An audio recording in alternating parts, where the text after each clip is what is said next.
Yeah, because Singh is alleged to have favoured the Guptas, who received lucrative Eskom contracts while he was the Power Utilities Chief Financial Officer.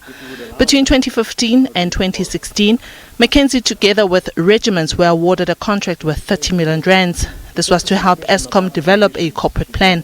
But McKinsey cancelled its contract with regiments because it wanted to change to Trillian. McKinsey says it did not do any work with Trillian, but subcontracted part of its work to regiments. Singh has told the Commission that Trillian personnel and staff had always been part of the McKinsey regiment's deal, and that McKinsey had signed a letter stating they knew Trillian was part of the team.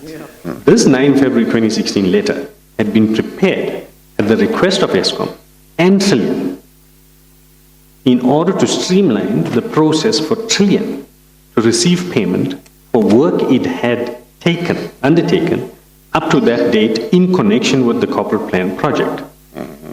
Full stop. He then puts in brackets, this letter had nothing whatsoever to do with the turnaround program. This is clear from the content of the letter. Okay? So what it says to me, Mr. Chair, that this letter was not simply contemplated by somebody in McKinsey that made a mistake to issue this letter.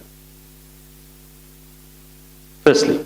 Secondly, he then goes off to state in paragraph 21.5, bracket 1.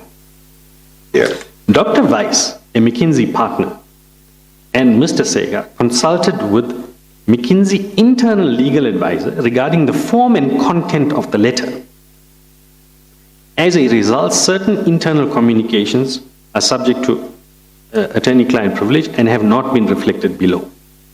But what is important for me is that Dr. Weiss, whose affidavit we've just been through, is part of this process in preparing this letter.